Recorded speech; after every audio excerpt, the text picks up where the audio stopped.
Assalamu alaikum wa rahmatullahi wa barakatuhu. Alhamdulillah. Alhamdulillahi rabbil alamin. Wassalatu wassalam ala rasulihil kareem. Amma ba'd. A'udhu billahi minash shaitanir rajim. Bismillahirrahmanirrahim. يا أيها الذين آمنوا اتقوا الله حق تقاته ولا تموتن إلا وأنتم مسلمون رب اشرح لي صدري ويسر لي أمري واحلل عقدة من لساني يفقه قولي ربي زدني علما اللهم فقهنا في الدين آمين يا رب العالمين. Today class ఇస్లాం స్వీకరణతో గత పాపాలన్నీ క్షమించబడతాయా? ఓకేనా? ఇన్షాల్లా ఇప్పుడు మనం గ్రహిద్దాం.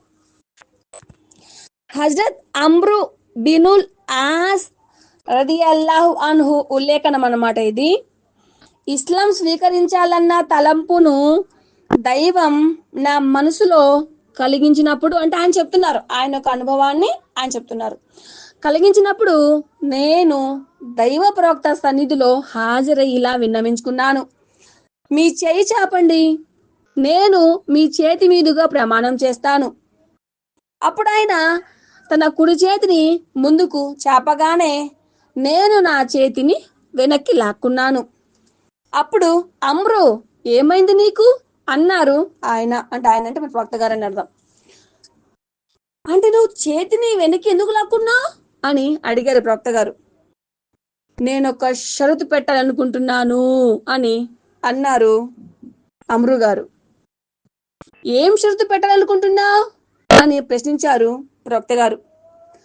నా పాపాలన్నీ క్షమించబడాలని నేను షరతు పెట్టాలని అనుకుంటున్నాను అని చెప్పేసి హజరత్ అమ్రు గారు చెప్పారనమాట. అప్పుడు మన ప్రవక్త గారు చెప్తున్నారనమాట, అమ్రు, ఇస్లాం స్వీకరణ గత పాపాలను కప్పివేస్తుందని తెలియదా నీకు? అలాగే హిజ్రత్ చేసి వెళ్ళడం, హజ్ యాత్ర చేయడం కూడా గత అపరాధాలన్నిటినీ హరించి వేస్తుంది. ఇది ముస్లిం హదీస్ అన్నమాట.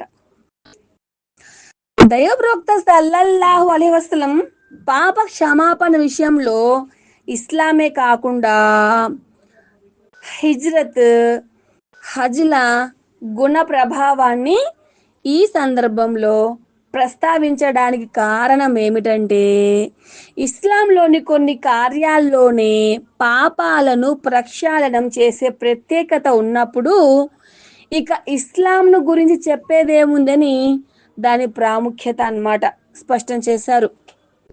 అయితే ఇక్కడ కూడా రెండు విషయాలు మనం గుర్తుంచుకోవాలి. ఒకటేమిటంటే, ఇస్లాం స్వీకరించిన, హిజ్రత్ చేసిన, హజ్ యాత్ర నిర్వహించిన దాని ప్రభావం, సంకల్ప శుద్ధి ఎలా ఉందో మనం పరిశీలించుకోవాలి. మనం చేసే అన్ని ఆచరణలు దేని మీద మెయిన్ డిపెండ్ అయి ఉంది? సంకల్ప శుద్ధి. అర్థమవుతుందా? దాని మీదే మన యొక్క పుణ్యం అనేది ఆధారపడి ఉంది.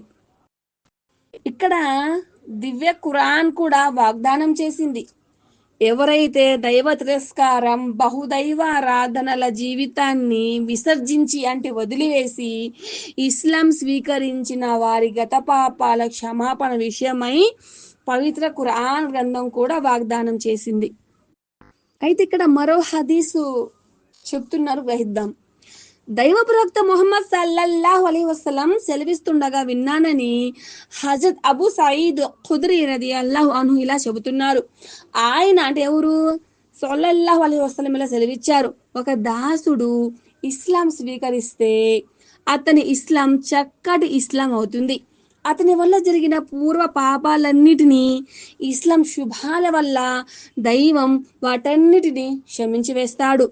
దాని తర్వాత అతని పాప పుణ్యాల లెక్కపత్రం ఎలా ఉంటుందంటే, అతను ఒక సత్కారం చేస్తే దాని పుణ్యం 10 నుంచి 700 రెట్ల వరకు ఇవ్వబడుతుంది అనమాట.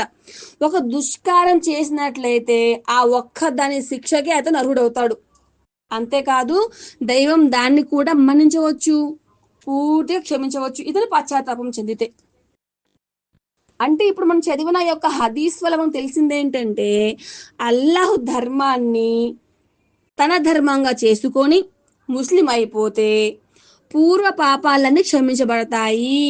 అయితే ఇస్లాంలోని సుగుణాలన్నీ తన జీవితంలో ప్రతిబింబ చేయాలనేది షరతు అనమాట. అంటే అంతర్బాహ్యాల్లో అతని హృదయం విధేయత దాస్యాల పరిమళంతో సువాసన కలగాలి. అతని యొక్క బిహేవియర్, అతని యొక్క ఆచరణ మొత్తం కూడా చక్కగా ఇస్లాం ఎలా అయితే చెప్తే చేస్తారో అలానే అతని యొక్క ఆచరణ ఉండాలి అన్నమాట. అలా కాకుండా ఇస్లాంలోనికి వచ్చిన తర్వాత కూడా ఒకరి జీవితంలో ఇస్లాం యొక్క కాంతి, ఇస్లాం యొక్క సుగుణాలు లేకుండా శూన్యమై ఉంటే, అతను మారకపోతే అతని యొక్క అంతర్భాగాలలో లేక అతని యొక్క అంతర్బాహ్యాల్లో ఇస్లాం యొక్క శోభ, ఆ యొక్క విశ్వాసం లేకపోతే ఆ ఏదైతే ప్రకటన చేశారు అంటే ఇస్లాం స్వీకరిస్తే గత పాపాలన్నీ ఆ తొలగించబడతాయి అని చెప్పేసి అదనేది అతనికి వర్తించదన్నమాట. అదనమాట. అంటే అతను మారాలి, అతని జీవన శైలి మారాలి, అతను పూర్తిగా ఇస్లాంలోకి వచ్చేసేయాలి. అలా కాకుండా కల్మా చదివేశాను కదా, నేను అల్లాని విశ్వసిస్తున్నాను కదా, నేను ఏది ఇంతకుముందు నేను ఉంటాను, అల్లాను విశ్వసిస్తూ అలాగే నేను నా జీవితాన్ని గడిపేస్తానంటే అది సరైన పద్ధతి కాదనమాట. అర్థమవుతుందా? ఏదైతే అతని యొక్క గత పాపాలని క్షమించబడాలి అంటే షరతులు ఉన్నాయి. అతను కలిమా చదవాలి, ఆ కలిమా మీద అతను విశ్వాసం ఉంచాలి, మన యొక్క ఇస్లాం ధర్మం ఏదైతే హరాం చేసిందో ఆ హరాం పనులన్నిటికీ అతను దూరంగా ఉండాలి. అప్పుడే ఒక విశ్వాసం యొక్క ఆ యొక్క మజా అంటారు కదా, ఇస్లాం యొక్క మజా అది వేరుగా ఉంటుందన్నమాట. ధర్మం యొక్క వెలుగు అనేది అప్పుడు ఆ యొక్క మాట అతనికి వర్తిస్తుంది. అలా కాకుండా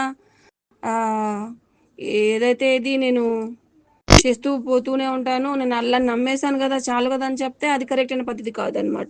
అప్పుడు అటువంటి ప్రజలకు ఈ యొక్క మాట అనేది, ఈ యొక్క వాగ్దానం అనేది వర్తించదన్నమాట. అదనమాట ఈ యొక్క హదీస్ వివరణ ఇదన్నమాట. ఇన్షాల్లా అల్లా ఇష్టపడితే రేపటి రోజున మరొక చక్కటి హదీస్ వివరణతో నేను మీ ముందు ఉంటాను. సుబ్హానల్లాహి వ బిహమ్దిహి సుబ్హానకల్లాహుమ్మ వ బిహమ్దిక అష్హదు అల్లా ఇలాహ ఇల్లా అంత అస్తగఫిరుక వ అతూబు ఇలైక్. అస్సలాము అలైకుం వరహమతుల్లాహి వబరకాతుహు.